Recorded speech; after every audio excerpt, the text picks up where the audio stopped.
remarkable group of mothers and fathers and educators who hold together and make up the oldest and largest child advocacy organization in America. Just to be clear, I'm not saying any of you are old, it's the organization this old has done an amazing job. Today, the PTA is stronger than ever, and for that I want to thank your outgoing president, Otha Thornton, my good friend, for all of his hard work, leadership, and committed service. Please give Otha another huge round of applause.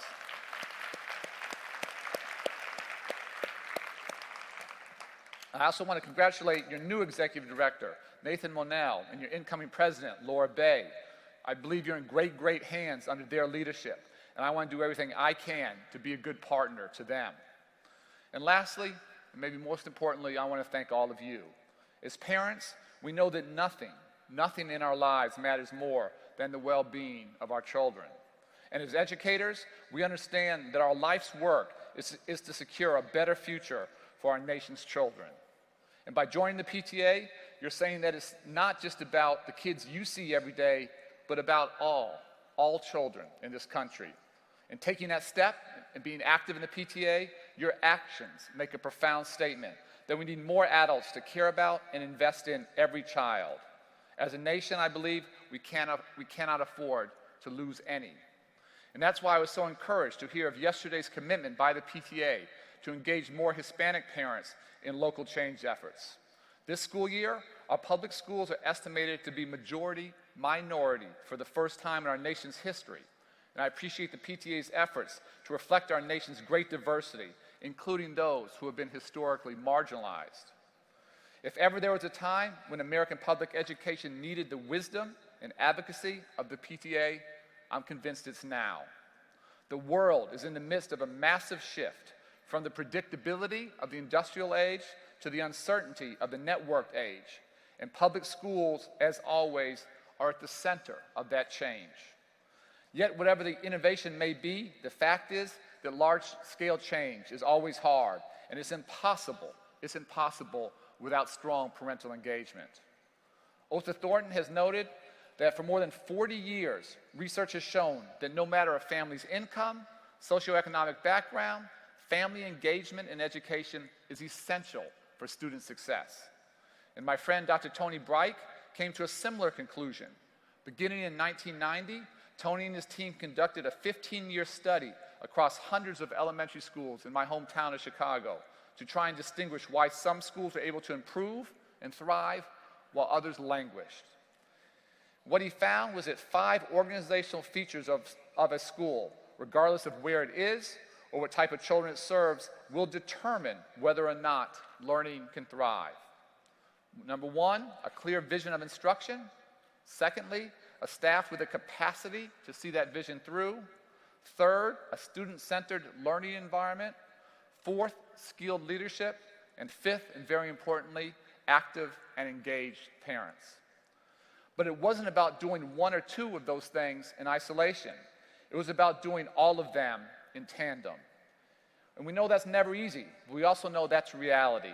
This work is always hard, and multiple factors always contribute to success that is real and lasting.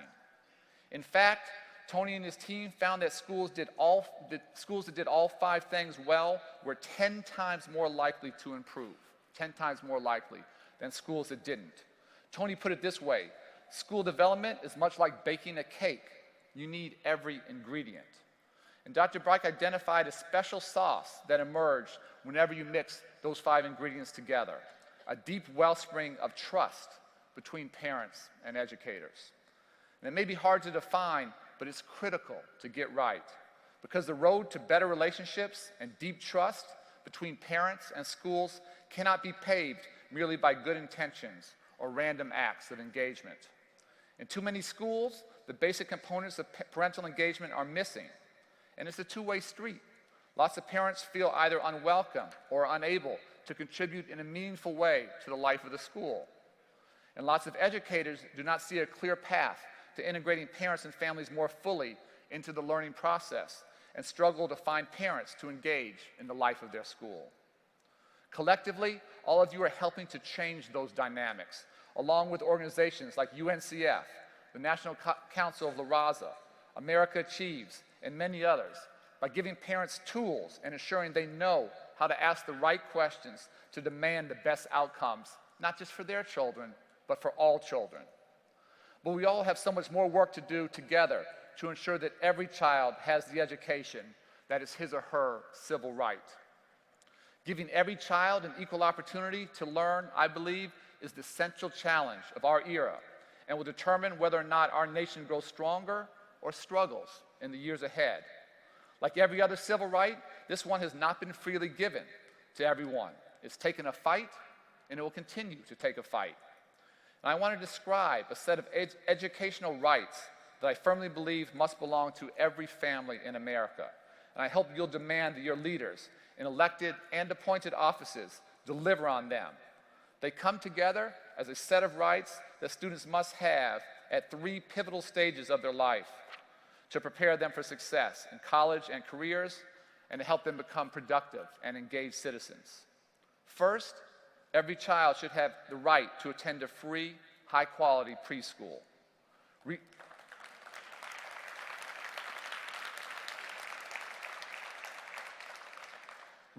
Academic research confirms what every parent intuitively knows, that the first 5 years of a child's life matter greatly in determining what sort of adult they are likely to become. So if we're serious about providing all children with good choices in life, if we're serious about our nation's economic strength, it's this simple. We must get rid of the obsolete belief that a quality education begins somehow at age 5 and ends at age 18.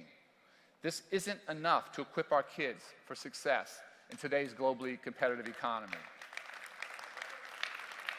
And that's why President Obama and I believe that we must expand access to high-quality early childhood education. And we're seeing a totally different conversation in this country than we were even just a couple years ago. In more conservative states like Texas and Alabama, and more liberal states like Minnesota, governors across the political spectrum are providing real leadership in terms of increasing access. But there are still too many people in positions of influence, particularly back in DC, who say that we can't afford this type of expense. To which I simply say, really? To quote Derek Bach, if you think education is expensive, try ignorance. But it's not just smart policy. High-quality preschool is the right thing to do to make sure every child is set up for success in school. We must come together as a nation to do the right thing for our youngest children, and we must hold our elected officials accountable. Second, I believe that all children have the right to high, challenging standards and engaging teaching and leadership in a safe, supportive, well-resourced school. The demands of the real world have changed. It's no longer just about what you know, it's about what you can do with what you know. It's about problem solving and creativity and working together with others to forge new solutions to complex problems. It's about schools that ask themselves whether they've truly engaged students and equipped them with a wide range of skills, yes, academic and intellectual, but also social-emotional, that will translate into success in life. And that's what I see great teachers doing as I visit classrooms across the country. The great news is that in so many places, educators have put into place many of the building blocks for these changes. And amid these huge changes, our nation's students are making vital progress, thanks to the hard work of educators, families, communities, and very importantly, our students themselves. Our nation's high school graduation rate has never been higher, and our dropout rate has never been lower, with especially strong progress for our students of color. And college enrollment by Black and Latino students is up by more than 1 million since 2008. But it's not just about more kids graduating, it's about more students graduating really ready, truly ready for their future. And that's why, when I think about the ideal classroom, I think about teachers who recognize that learning occurs when kids see their classes less as isolated subjects and more as opportunities for exploration, discovery, and mastery. That can only happen with resources and support. And unfortunately, that's going to take a fight. On Capitol Hill, literally just in this past week, in both the House and the Senate, Republicans are proposing to cut billions of dollars from our education budget and to end some of the efforts that we believe are having the greatest impact. That's exactly the wrong choice for our children and for our country. We need to fight for the resources needed to do the most important job in America. Education should never be about politics or ideology. We should all want the best for our kids. We also need to fight for high expectations for all of our students. So students, no matter where they live, know that if they work hard and get good grades in high school, they'll be truly ready for the challenge of college and careers. We can't go back to a time when we gave students with disabilities or low-income students or English language learners far easier tests to hide massive and deeply troubling achievement gaps. We need to fight for better but fewer statewide assessments that measure all students' progress every year. And that helps educators and school systems improve instruction for kids, but only works well if everyone participates. I know that there are parents who have real concerns about testing, but I urge them to participate and to continue to use their voices to improve how assessment works, not just for children, but for parents as well, and educators. And last year, when I was here, I told this group that I very much share the concern that many parents have that standardized testing has come to have an outsized footprint in the lives of too many schools and educators. One part of the solution is to simply reduce the duplicative and redundant and unnecessary assessments some districts and states have layered in over the years. And that's why we have proposed limiting, capping the total amount of instructional time that can be spent on preparing for or taking those assessments. Yet in all of this, it's important we not lose sight of the larger goal, to create and develop schools that help young people fall in love with learning and discover their unique skills and talents and passions.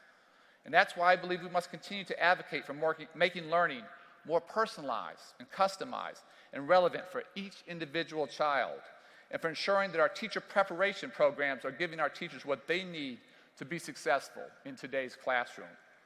To do that, we must stop tolerating our own stubborn insistence that schools today somehow continue to closely resemble the schools that we went to when we were children. We have the right to expect something more transformative for our children going forward, but we also have the responsibility to give educators better support than they have had in this time of real change. The education our kids need can't start in kindergarten, and it can't stop in high school. The world has changed. There simply aren't great paths for kids with just a high school diploma today and nothing else. And there's nothing that matters more to us than our kids having a stable and secure future. Every parent wants their child to have a better life and more opportunity than they had. And that's why I believe, and this is be the third right, that we must have an affordable, high-quality college degree for every single child. That must be within their reach. Our collective goal must be for every student to not just graduate from high school, but to obtain some form of post-secondary training or degree. 4-year university, 2-year community college, trade, technical, or vocational training. To try to help us get there, our administration has produced the largest investment in student aid for college, literally, since the GI Bill. The number of Pell Grant recipients has increased by 50% since 2008. And we have eased burdens on students by capping repayment of loans for all eligible students at just 10% of monthly income. But we simply cannot rest until every single student in this country has a path towards a high-quality degree that they can afford, and frankly, we're not even close yet. We must also ensure that our K-12 system is actually preparing young people for the academic rigor of college. Today, college remediation rates are frankly staggering, costing students time and parents and taxpayers money. It is not fair to anyone. Just as Tony Bright's research made clear, these seemingly separate stages of the educational journey are actually deeply interdependent. Access today to early childhood education, academic rigor and support and resources at the K-12 level, and affordable higher education, each opportunity builds on the one before it. When it comes to actually making these things happen, few voices are as powerful as yours is collectively. Politicians, way too often, get away with calling themselves the education candidate without having to put action behind those words. I've yet to see a politician who runs as an anti-education candidate. but how many actually create new and better opportunities for our children? The honest answer is far too few. Collectively, you must change that. Ask every politician across the political spectrum, at this local and state and national levels, what's your plan to improve outcomes for children? What's your plan to ensure that students not only go to college in increasing numbers, but also graduate and do so without a burden of debt that will hinder their life choices? What is their concrete goal for increasing high school graduation rates and reducing achievement gaps? And how will they accomplish those goals? Will they fund high-quality education, or won't they? Challenging people who need your vote is the right thing to do. Ask them to earn your vote by doing right by your children and by every child in this country. Demand that they deliver on the rights of your family and every family. And finally, as one of the people who works hard every day to try and earn and maintain your trust, let me just say thank you. Thank you for serving as essential partners for your children's teachers. Thank you for working to ensure that students and parents feel connected and teachers feel supported.